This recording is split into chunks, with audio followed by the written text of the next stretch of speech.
Шымкенттегі мұнай өңдеу зауытында шикізатты ыдыстарға саңылаусыз құятын қондырғы іске қосылды. Инновацияның тың технология автоматты түрде басқарылады.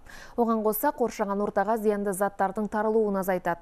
Зауыт жұмысшылары жүйені толық сынақтан өткізіп, АИ-80 маркалы бензинді цистерналарға құйып көрді. Заманауи құралдармен жабдықтарған орталықта өрт қауіпсіздігі жүйесі де жолға қойылған. Орталық жылына 2,5 миллион тонна мұнай өнімдерін құяды. Келешекте әуе кемелеріне қажетті жанармай мен дизель отынын құятын құрылғы да іске қосылмақ. Кәсіпорын мұндай мүмкіндікке үдемелі индустриалды инновациялық даму бағдарламасы аясында қол жеткізіп отыр. Қазірдің өзінде кәсіпорын жылына 4000 тонна күкірт шығарады. Құрылымдау жұмыстары толық жүзеге асқан кезде еліміздегі мұнай өңдеу зауыты әлемдік талаптарға толық жауап беретін жоғары технологиялы ірі өндіріс орнына айналмақ.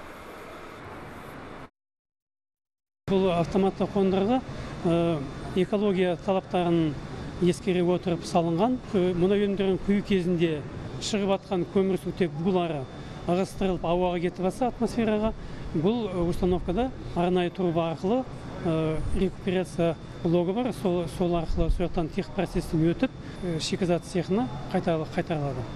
Атмосфера ластанбайды. Бір жұмыс қауіпсіздеу болады, өрттен қауіпсіздігі ең төменгі деңгейге дейін жетеді.